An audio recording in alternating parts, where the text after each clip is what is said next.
Hey y'all, how y'all doing? It is Shalisco signing in once again. What's up? I know, it's been a minute. The last time I made a video was like, what, 2 months ago? Now, y'all already know, I'm a student. That works, all right? I love YouTube. I do. I love making videos. I love creating, but it can be very time consuming for me. And having exams back to back, being very active in my real life, makes it very hard for me to balance everything. But we invest in all our time to YouTube this summer, so I'm so excited to see what the future holds for all of us. And I know, name change, very big, very big. I've had Cholet for, I think, almost 4 years now. That name means a lot to me. It's very sentimental, but y'all can't find me like at all if you search me up on YouTube or on Google or anything like that. And I'm just like, that's probably the reason why I'm always complaining or feeling like my visibility is just not up there, because I make great videos. But if you were to ever look for me or search for me, you wouldn't be able to find me, because you end up seeing a whole bunch of Bollywood movies named after me. Or technically I'm named after them because they came out before me. You know what I'm talking about. Okay, y'all know what I'm talking about. So I say y'all a lot. I wonder if that's a pet peeve for someone.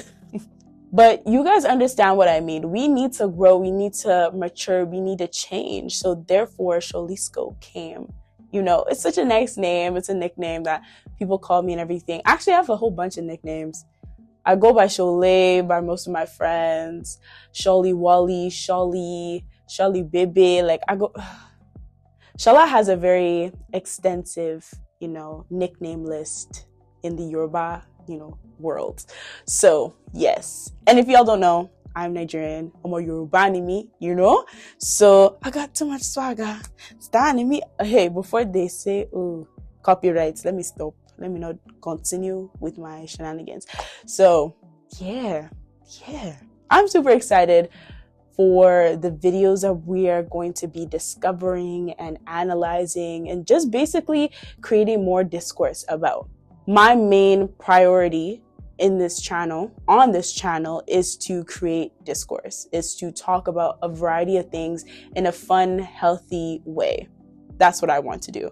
And I don't know where that's going to take us in the future, because you guys are coming along this journey with me, and I really want to go ahead and open up conversations in such a way that allows people to see that we can still have deep conversations that allow multiple perspectives to be present.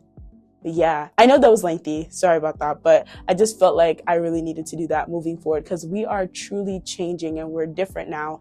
And yeah, just looking back at like how I was when I first started this YouTube channel and everything like that. Like, man, I was like 20. No, I was 19. Oh my gosh, I was such a baby. And now I'm heading towards my mid-20s. Crazy. But anyways, let us jump into this video.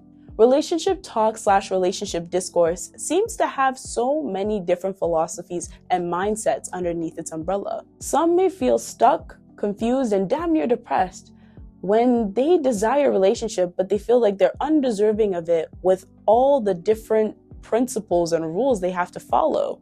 And that is where our topic of conversation begins, the commercialization on relationship talk. Now, if you had been following our 3-part mini-series thus far, we first started off with singleness, how society views singleness all over the globe, how it's being portrayed in movies and TV shows, and is it really a crime to be single?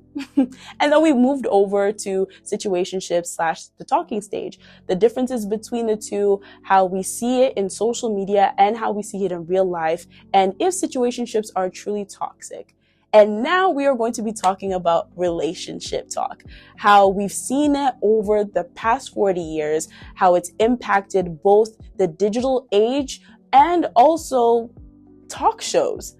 We get to delve in deep to people's mindsets and how relationship talk has really changed the landscape for relationships. And then it makes us beg to differ if relationship talk has really improved the state of relationships or have detrimentally messed it up. As we analyze the rise of talk shows, we really need to dial it back and see how the community has changed in the last 40 years. We used to be a community that would have real life conversations in front of people's porches, in hair salons and barber shops, after school at somebody's house, after dinner when all our family members would be around a TV discussing really hard truths. We seem not to have these spaces anymore where these conversations are being held, as gentrification, capitalism, and the everyday hustle and bustle has literally robbed us of these things. However, as we see that these spaces have left, talk shows in the late 80s and early 90s provided some kind of community bridging, where although we didn't have these conversations in person, these conversations were now being held on talk shows. In the 90s, there seemed to be a particular format that was quite interesting, as it introduced this ability to have the people on stage, the people who bring their situations to the forefront, having it introduced by the host, now having this ongoing conversation. The audience would be able to see the interactions that the person is now having with the other person that they may bring to the stage, or just the singular person, and how they're able to break down how they feel about certain things, see their vulnerability. And then you would end up having audience members now voicing their opinions, and even the host voicing their opinions. And sometimes it would even close off with a psychiatrist or a therapist going ahead to talk about said situations and possible solutions. And then you would end up having people who are now watching these situations and being able to have larger discourse about it. However, we don't have the same talk shows that we had before, because with cable being out of style and a lot of these talk shows being during the daytime, people have work now. People are outside. People are doing more things. So they're not in front of the screen watching these cable talk shows as much as they used to in the past, or at least the show times are not accommodating for people now. It ends up being for those who end up saying that they're sick and they don't want to go to school, and their mom just ends up leaving them with some chicken soup in front of a TV, and they end up watching it at like 11 a.m. in the morning. I mean, most times you'd be watching PBS Kids. But anyways, or you'd end up being like one of those elderly people, playing bingo in an old folks home, watching these said scenarios. You're not getting that same viewership that you would have back in the early 90s and late 2000s. It's a little bit different now. We are shifting our discourse elsewhere. We're not exactly getting our discourse from TVs. We're getting them from online streaming sites, and we're getting them from movies and TV shows that pop out seasons every day. It's completely different now. And then you could also introduce the argument that towards the late 2000s and early 2010s, because cable slowly started to get out of style, a lot of these talk shows started to come up with more interesting ways to boost up their ratings by having very questionable scenarios and questionable situations being presented on their talk shows. It was like they were trying to get people to watch, so the more bizarre it was, the better. But it ended up being crazy, because it's just like some of the things that you would see online now, and you're just like, that's crazy. There were certain talk shows that had it on display. Like Jerry Springer is literally right there. Right? Like, have you seen some of their episodes? My goodness. I'm not even gonna lie. Like, yeah. Like, people would literally be audience members cheering Jerry, and you're like, and I feel like some of those situations were fake. Like, they were really trying to get people to watch their show. And it's just like, at what cost? People beating up each other, tearing each other's clothes, being like, I'm in it. Like, let me stop. Let me stop. Relationship talk and movie and TV shows seem to be captured very well in the genre of romance. However, we do see it in many different genres. However, that one genre makes so much money off of the discourse behind a lot of the relationships that they display, as they're more geared towards adults and people in their late teens. It doesn't explicitly have relationship talk in those movies and TV shows. However, it allows for people to analyze those said relationships in those outlets and basically break it down in such a way that allows for healthy discourse. Thanks to social media, people are able to continue discourse on many different movies and TV shows that display an array of relationships, from movie essays, forums, TikToks, and threads all over Twitter and Reddit. However, it is important for us to note that a common archetype in these movies and TV shows that seem to be over-romanticized for relationships are parasitic relationships. And when I say parasitic relationships, I mean there tends to be one person that gives so much love and admiration and just gives themselves to an oblivion. And there's just the other person who just receives everything, and they just seem so happy to receive all this love and care, and they don't give anything in return. Each and every time we see those relationships in these movies and TV shows, it ends so badly. One person is dissatisfied and tends to resent their partner, and the other partner doesn't care. Like they're enjoying all of the love and care that you're giving to them at the end of the day. And because you didn't seem to require anything in return, they're okay with it. They're probably cheating on you on the side with some baby mom. Anyways, shall I? Let's not do that. Those relationships being in movies and TV shows quite often tend to give unrealistic expectations to those who watch it more often than not. If you truly want romance, you should be in a relationship with another giver, if you're a giver. To be honest, because you have no business being in a relationship when all you just want to do is receive, and you're not willing to give. Then just say you want a transactional relationship. Just say that. You don't want true romance. You don't want true love. You just want to be in a relationship where you can just receive a whole bunch of nice things at the end. And to be honest, is there any longevity in that? No, there isn't. A subsection in relationship talk in TV shows we have to introduce is reality TV shows.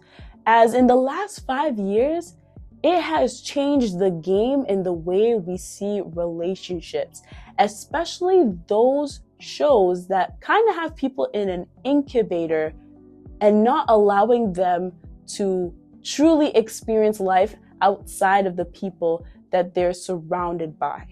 It's quite interesting to see such discourse come from shows like Love is Blind or The Ultimatum, as people will go ahead and create complete video essays on them all over YouTube, from behavioral analysts and relationship therapists, breaking down each and every interaction that each relationship had throughout the episode, throughout the seasons, and gain huge followings from it. Seeing people talking all over TikTok about it as soon as an episode from their favorite season drops, and the amount of threads you see on Twitter talking about specific relationships and certain interactions. Like, if you miss one episode from the season that's currently on, forget about it. Don't even open Twitter.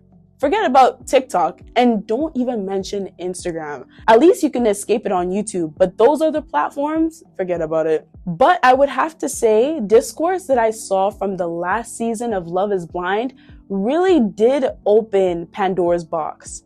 If we could just sit with it just a little longer, I feel like we could actually open up a new realm of understanding on why AD dynamic was like that. But anyways, let me not, because they're not cutting me a check. Let me not talk about it too much.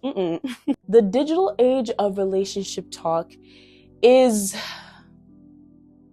quite detrimental to relationships. I'm not even gonna lie. Because I really wanted to have, like, some kind of retrospective outlook to it, but It's killing my people. It really is. It's not doing any good. It's doing more harm than good, because you have people in their little incubators going ahead to talk about all kinds of different things. No type of reputable source, no type of certification, nothing. It's just that these people seem to have a very beautiful looking lifestyle that other people want to emulate. And because of that reason, they end up following them, not realizing that these people are simply showing a facade of their own life. It's not real. And they also know that it's a very lucrative business to tell people what they want to hear. Yeah. These people are pandering to y'all. Pandering. And I'm not going to lie, I used to fall victim often, but I had to get to a point and really sit down and analyze who I was listening to and what they were saying. We end up having people with anecdotal experiences talking about all kinds of things with harmful rhetoric that honestly, kokorajo, they don't make sense. They don't hold weight at the end. And you could basically see how contradictory a lot of the things that they say out of their mouth. They'll be saying one thing, but their downfall ends up being another. You end up saying that you need to, play people before you get played, or you need to take care of your woman. You need to do this, you need to do that, which is not wrong, but you end up being found in a situation where you end up being played, and the cars and the money and the babes you have around you are fake. And then the babe that you say that you have, that you need to take care of, ends up being the one that's being dismayed and being hurt and not being taken care of. You end up being in a fake relationship, or being in a relationship that had looked like it was the end goal for most people. But that woman is carrying pains and sorrows on her face and her body after you've gone ahead to go and sleep with every woman in Miami. Holy Spirit. Holy Spirit. Let's not do that. With these gurus and forums being created, there seems to be an ecosystem built around them with people who think the same way they do, act the same way they do, and basically want to be them too. And it is quite interesting whenever you see people who question their ideology from outside skirts, of their ecosystem. And the amount of disrespect, like anyone who dares to say a word that does not align with them, they go here where, like, the daggers that come their way of insults, hate comments, death threats, even doxing. Coleto, it's not that serious. Calm down. Be going like this. It's not that serious. Like, there's no real chance to really shame these people for having the mindsets that they do and going ahead to fill the minds of people with things that honestly are not right.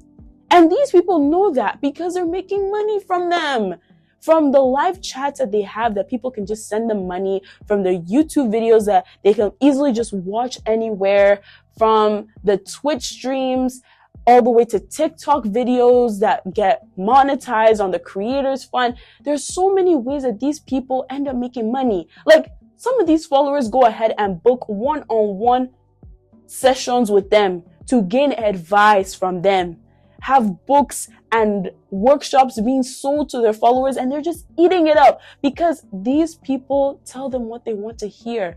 And it's just like, at one point in time, do you sit with yourself and be like, maybe this is toxic for me, And one thing that makes me rather afraid as a person who works with children is that the internet has no age restriction at all. Like, anybody has access to everything. The same access that young children going out of middle school, going into high school have, adults have that same access. So it's vice versa, to be honest. And one wrong click, one wrong like on TikTok can set them into a red pill multiverse that spews all kinds of crazy rhetoric to them that they don't have the mental capacity to understand that this is not healthy. Do you feel like in our generation there is a pressure to be in relationships? Yes and no. Okay. For one, you might see your friend in a very beautiful relationship and you'd be wondering, why is this not happening for me? And so you try to seek out that kind of relationship from other people. Maybe depending on your sexual orientation, you might want to, like, I don't know, try everything. Want to just get into a relationship because you're seeing how happy it makes other people. No, for me, I'm going to say personally, there's no pressure, because it's like most people have already been in relationships in the past and they've seen what it is. Most people have given up on that idea completely. Like, let's even look at, say, maybe people thinking about the relationship their parents had, be it marriage, be it even maybe their uncles and their aunties being in maybe engagements and everything breaking off. It's more like relationships might be failed, but it still works. But in that part, I'm just going to say it's like not necessarily like a thing. Okay. So yeah. Do you think that there is a pressure for people to get into relationships in our generation, or no? Pressure, yes, because they're like standards on social media are horrible. They've always been horrible, but there's definitely pressure for people to get into relationships. Why we see so many like relationships start and then end, because people are rushing. But then that's not new though. It's like that's always happened. Yeah. Okay. There's always been pressure. Okay. I think people are under a lot of pressure to get into relationships, and especially to post about their relationship, to post about how much they take each other on dates, how they buy each other gifts. That's why you find like a lot of people are in loveless relationships or toxic relationships, but they don't leave each other because being like single is scary. Yeah. Do you think that relationships are being promoted more? Like, do you think that they're giving good PR, or do you think that relationships are seen more negatively? What do you think? I feel like they're being seen more negatively these days.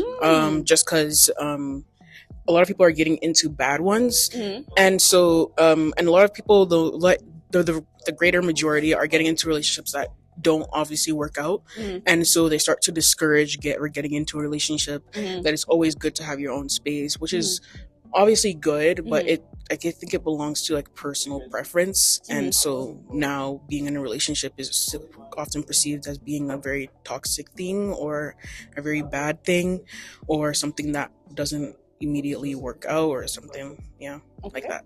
Right. Okay, what about you? What do you think? I actually agree with what Choma said. I feel like they're now painted in a bad picture, especially with the whole Christian.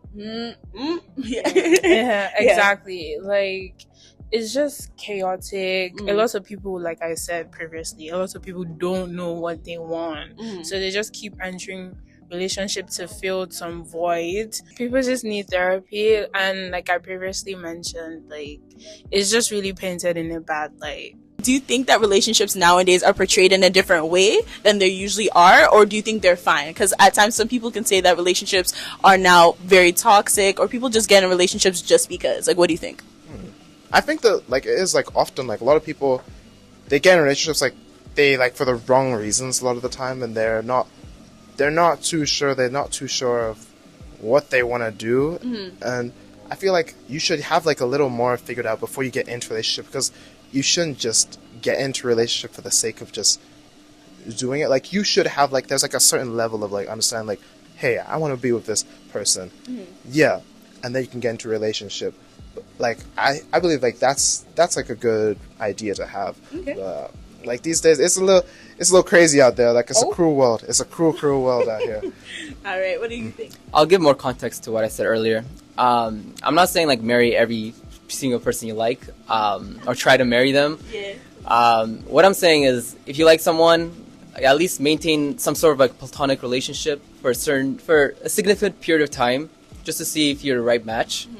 And instead of just dating just to date, make it meaningful. Have like a long-term plan. Make sure this is the person that you love and they can reciprocate that energy back as well.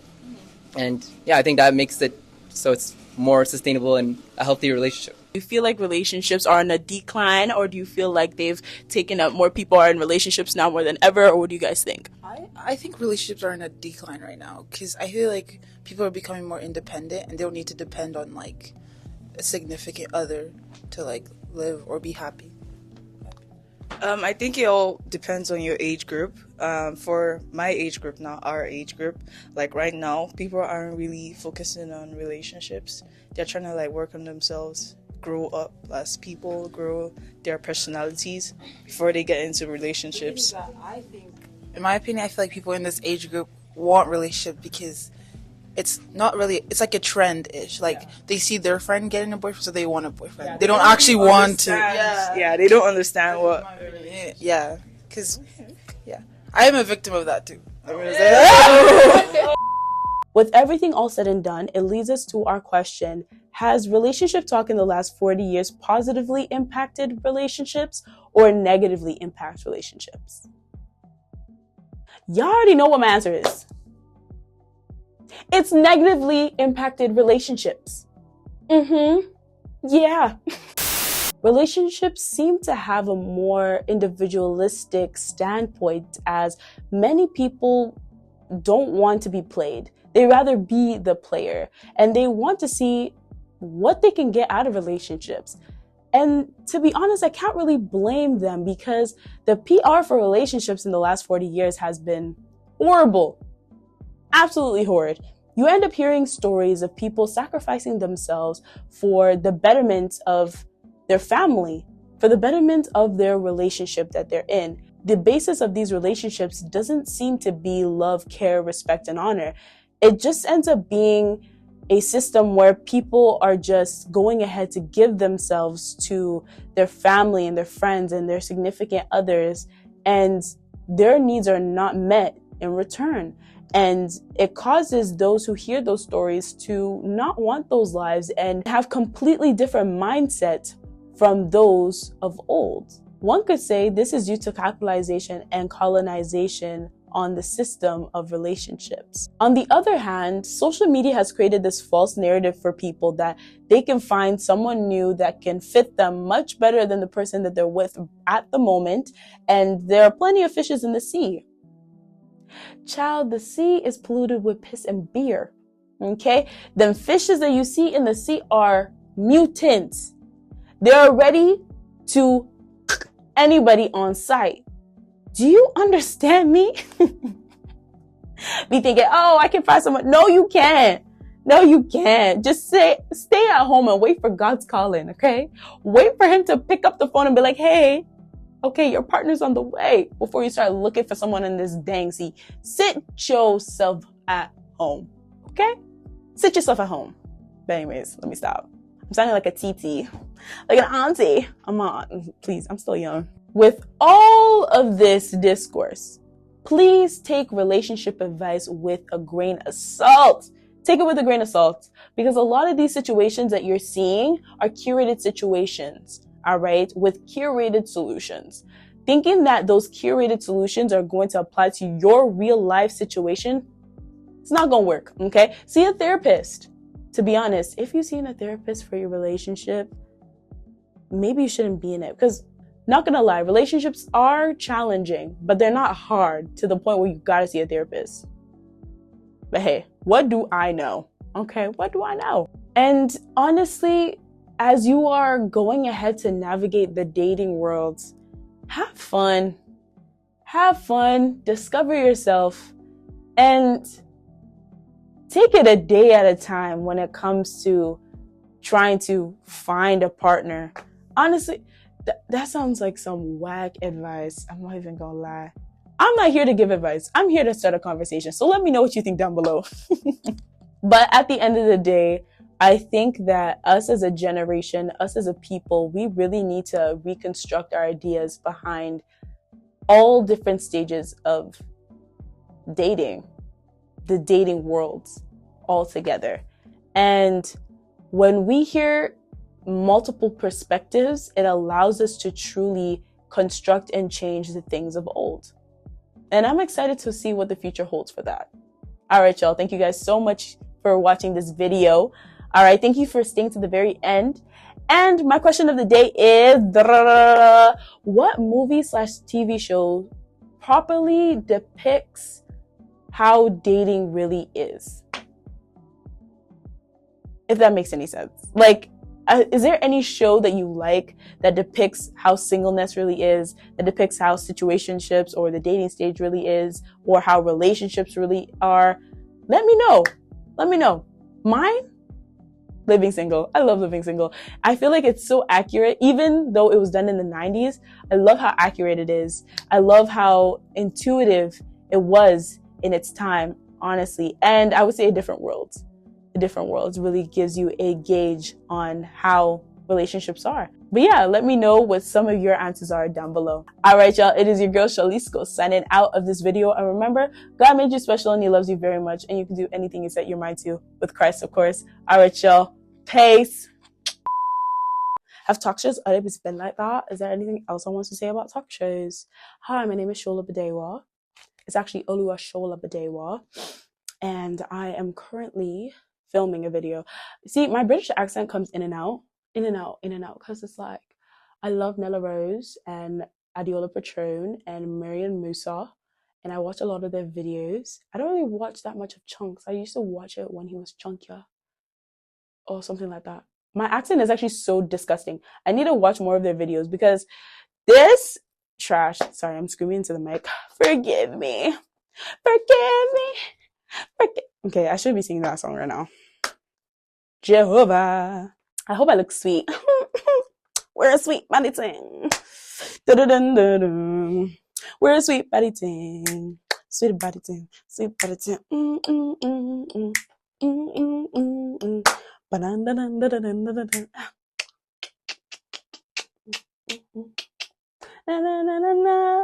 Every time you want to me, oh, shewa. There's a song that's stuck in my head. It's a Yoruba song. Just a me shell. No, it's not a song, but just a me shell, all our room shell. Oh, just a me shell, all our room shell. Mo bere male, mo bega, mo be just a me get. I want me look at ya, mo kalele, repete. Oh, just a me shell, all our room shell. Shani ma dupe, shani ma yo. I need more just shani ma dupe, baba shani ma. Shani ma yo. I need more just shani ma dupe, baba. Ting ting ting ting ting ting ting ting. I was on the bed alone up there, yeah, oh, baba, up there, yeah, oh, Eledumare Asher Caribbean, yeah, Ocean bound to shit to do you lot of come on, baby, rara. Up there, yeah. Oh. Let me stop. I have to film this video. I have to finish. In 20 minutes. 20 minutes. Olua, a show. Oh, you used to have a singing career. Okay. Do you want a talk show? Let me stop. As far as relationship talk in movies and TV shows, quiche. Oh my goodness, editing this is gonna be fun. To be honest, you get to see different dynamics, diameter, thermometer. Why? Okay. With these said ragu.